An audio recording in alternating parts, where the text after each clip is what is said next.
Welcome to our learning series. It's important for you to know concepts before you answer questions. Today, I want to take us through medical physics. And in medical physics, as you are preparing for your Cambridge A levels, it's important for you to know that you'll be tested on these three aspects of your medical physics knowledge: production and uses of ultrasound, production and uses of X ray, positron emission topography scanning. These are the major three that you'll be tested upon. Prior to now, we used to consider MRI and other ones, but it has been reduced to give you a central focus. And it's important for you to know that you will definitely see one question, at least one question from medical physics. For today, I want to take us through ultrasound. And why is medical physics important and these other aspects? It's important for you to know that you are not carried out invasive surgery. So nobody cuts your body using any scissors or any razor or any blade. It is less traumatized and less infectious. Like I said, I want us to look at ultrasound. When you hear the word ultrasound, what comes to your mind? Ultrasound is simply any sound that has frequency greater than the upper learning limits of human hearing. As human being, we hear within the frequency of 20 to 20,000, but once it is higher than 20,000, we can't hear any sound of that frequency. It can affect us negatively. Now, ultrasound, we use frequency of higher magnitude to produce it. In medical physics, we use the one between 2 to 10 megahertz to produce ultrasound, and this is carried out in the lab. Some of the applications of ultrasound are monitor of fetus development. So when a baby is formed in the womb, with the use of ultrasound, we can monitor the level of development. Thing we use ultrasound to do is analyzing abnormalities of the thyroid gland. So it is being used to detect what happens. Another thing is to detect the stones in the gallbladder, kidney, or urinary system. We don't open someone's body to check it, but with the use of ultrasound and the high frequency, we can be able to do that. I want to use question approach, how questions are said. So take note how I'm going to point out some of those things.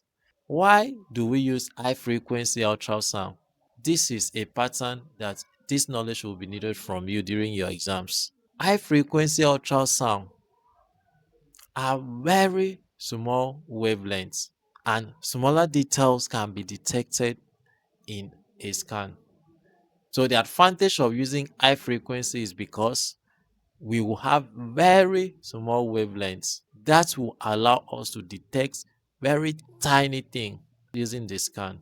Another advantage is that it enables greater resolution and there is less diffraction around small features. I have stated three reasons here. I want you to take note of it. One, smaller wavelengths, giving us ability to detect tiny things. Two, greater resolution. Three, less diffraction around small features. You will be requested to put up at least two. Let me show you an example. We know that the formula for wave v equal to f lambda. So velocity equal to frequency times wavelength. If we use frequency of 6 megahertz, trombone with velocity 2700 meter per second, by the time we divide it to find the wavelength, you discover that the wavelength that we got here is 0.45 millimeter. Very, very tiny. Very, very tiny. So that is the advantage of using high frequency. It's important for you to take note of this. This is also a part of question when you'll be tested upon. The speed of ultrasound depends on the substance through which it travels. Remember, I used the word ultrasound. Now, sound requires material medium for the transfer of its energy. Sound requires material medium for transfer of its energy. Sound travels fastest in solid, followed by liquid, and followed by gas. And sound does not travel in a vacuum. So different materials have different traveling ability. I try to give us a rundown, but don't quote it. I don't want you to quote this because you'll be given in your exams if they want to ask any question around that, or you may be asked to calculate, and I will show you how to go about it. The next thing is what we call ultrasound transducer. A transducer is any device that can transmit ultrasound and detect the reflected ultrasound. Take note of that. It can transmit and it can detect. Now, production of ultrasound is through what we call principle of piezoelectric effects. Piezoelectric effects. I'm going to explain more about that. Now, electrical energy is converted into ultrasound energy by means of piezoelectric crystal, such as quartz. Take note of this, that we can convert electrical energy into ultrasound energy by using what? Piezoelectric crystal. Now, this is how it looks like, and this is an example question. How does piezoelectric effects generate ultrasound? Take note of that. This is what you will write, and I expect you to take note of it. Generation and detection of ultrasonic waves using piezoelectric transducer. Write down this in your notes. You will be asked upon. When an alternating voltage whose frequency is equal to the resonant frequency, underline alternating voltage, we don't use direct current. We use alternating current or alternating voltage. So when an alternating voltage whose frequency is equal to the resonant frequency of the crystal, it set the crystal into resonant vibration of the same frequency. So take note of that.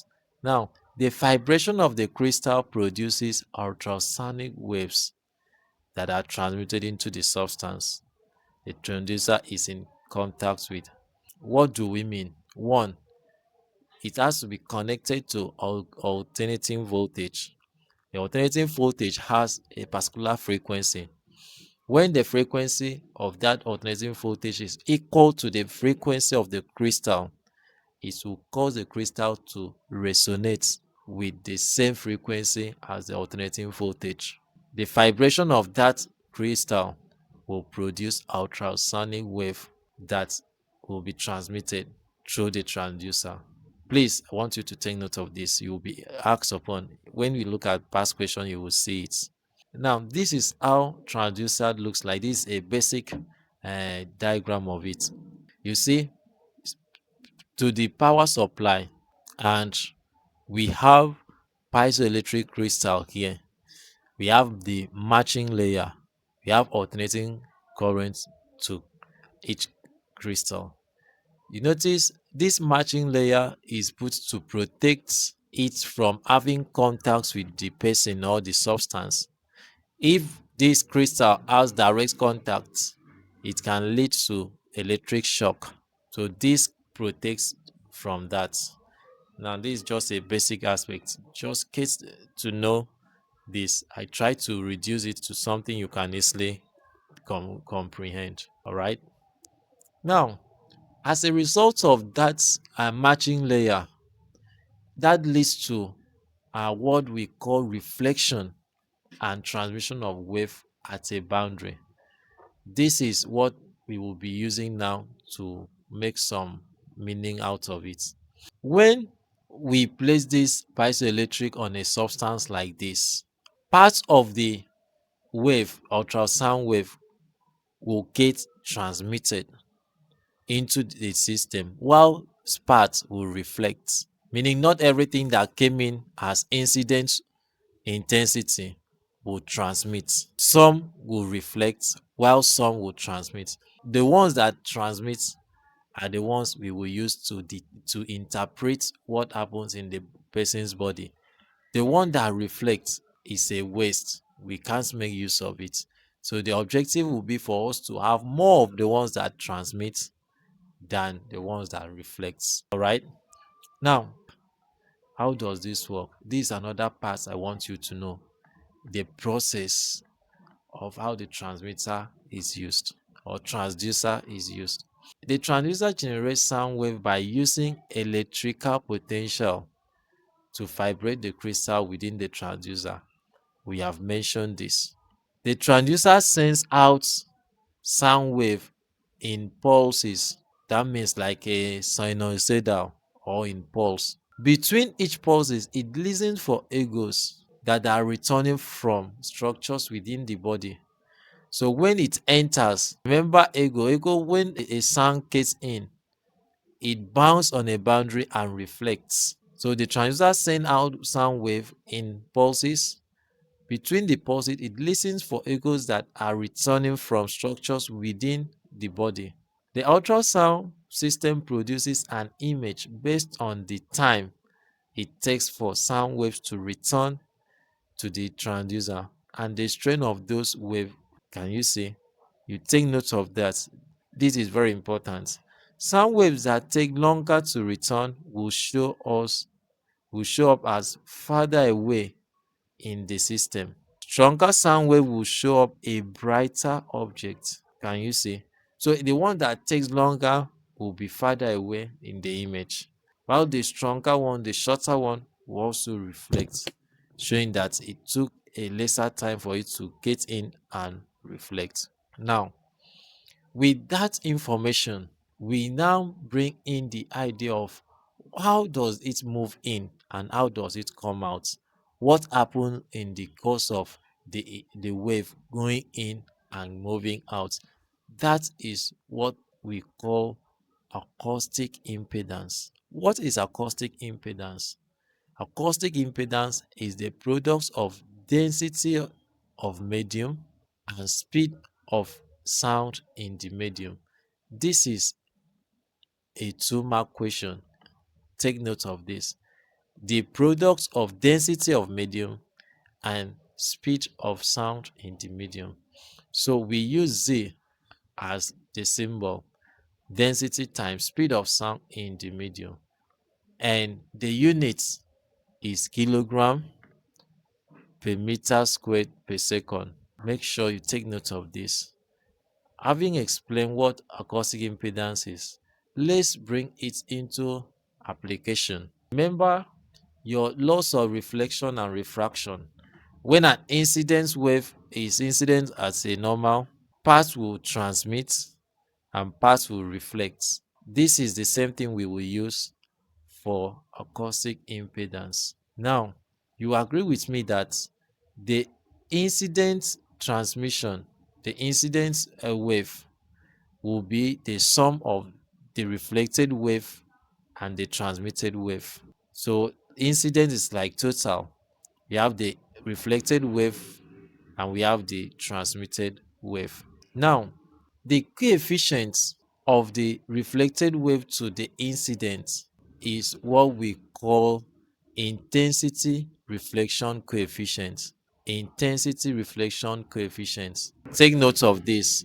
So intensity reflection coefficient will be equal to the reflected for the wave divided by the incident. Now, between these two media, we see that we have acoustic impedance for this medium will be different for this because we said it is the product of the density and the speed in the medium. So for us to find what intensity reflection coefficient is, we will say the difference between the two squared divided by the sum of the two. That we have z2 minus z1 all squared divided by c2 plus z1 all squared. Take note, this is very important. Take note of the two formula. It's important for you to know that acoustic impedance can be the reflected intensity divided by the incident intensity. And it can also be the difference in acoustic squared over the sum in acoustic squared. Now, let's look at an example and we see how it works. For the intensity reflection coefficient for fat to muscle boundary, that means if we send in ultrasound and the difference is between fats and muscle, what will happen? Let's see how the reflected will be. It means that now for the value of this, we cut it up here initially, and that is what I want to use. In exams, they will either ask you to calculate or they give you, you put it together. Now, let's see. For the acoustic impedance of fat, it is 1.7 times 10 raised to the power of 6, and that of muscle 1.4 times 10 raised to the power of 6 is cell all squared divided by the sum of them. Now, the coefficient reflection here gave us 0.009. If we want to put it in percentage by saying 100 over 1, you see that it gives us 0.9%. What does this 0.9% tells you? It tells you that only 0.9% of the intensity is reflected, while 99.1% is transmitted. So this is a good bargain, meaning most of the things will get reflected and the information will be gotten. I want you to take note that the answer is represented in percentage, and this is for reflected, not for the transmitted. The transmitted is now 99.1%. Why am I emphasizing it? It is because in your question you may be asked to find the coefficient of the transmitted. So if you are asked to do that, when you finish finding your coefficients of your reflected, you will say 1 minus that answer. That will give you for the transmitted. Now, we also look at the fat to tissue. For the fat to tissue, you discover that when we put the acoustic impedance and squared it, we got the answer as 43.5 of.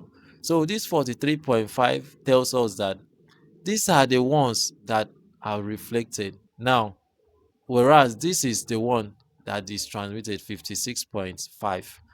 So greater percentage has also transmitted while some also reflected. This will not give us a very fantastic image. For instance, we want to study a fetus, how the baby is growing in the womb. If we use this, it will not help us. We will be struggling to get the correct image and the positioning of the baby.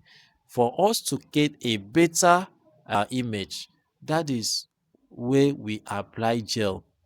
You see, when an ultrasound is carried on, you see that they will apply a liquid thing on the tummy or on the surface before they place this transducer.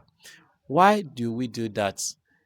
When we apply gel on it, the gel will reduce the difference between the two, the acoustic impedance of the two medium. So because of that, the gel reduces the size of the impedance change between boundaries at the skin. So it reduces the reflection at the skin and increases the transmission. This is very important. Why do we use gel in ultrasound? This is an examinable question.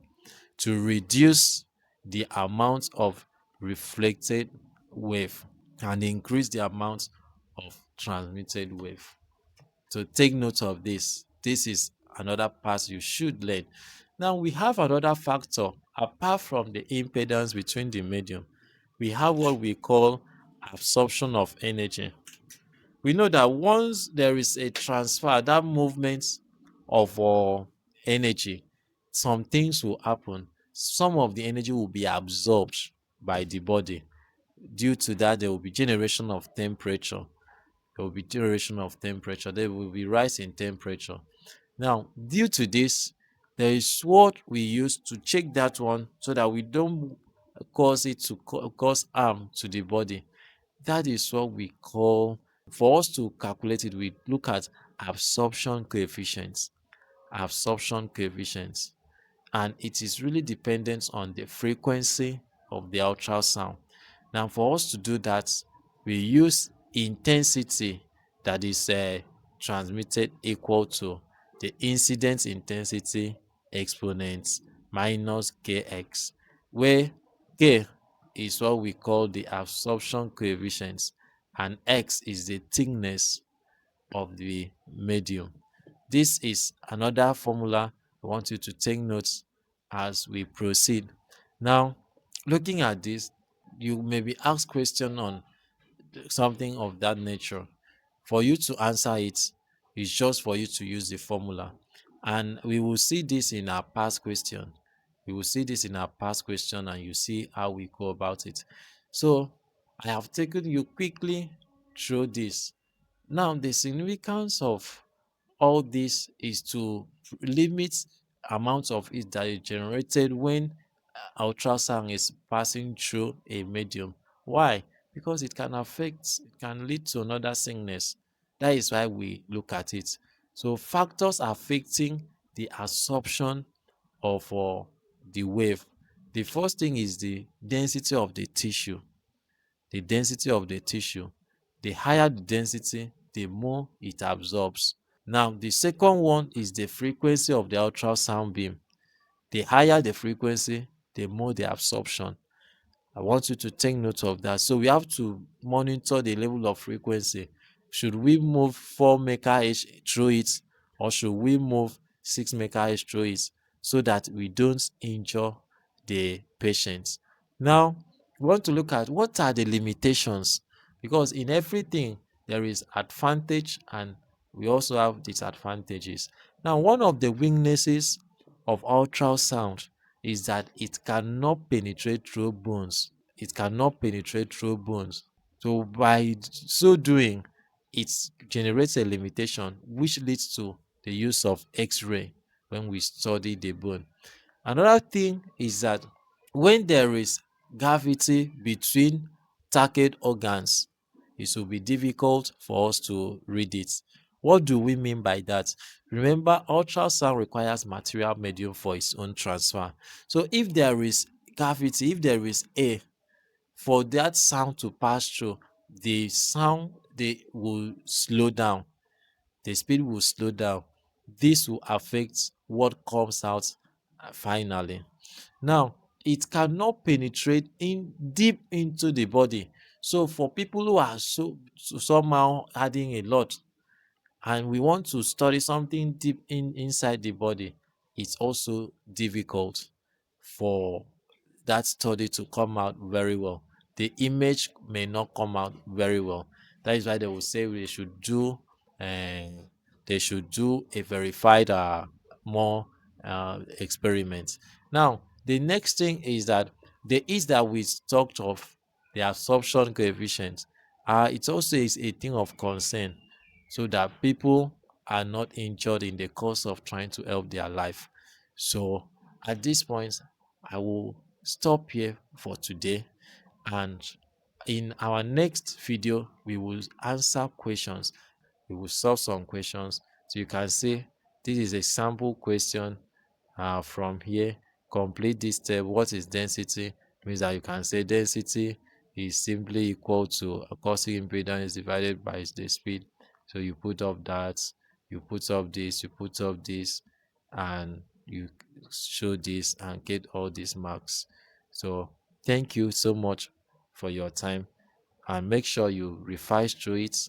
If you have any question, definitely send it in the comment section. I will respond to it. See you in our next video.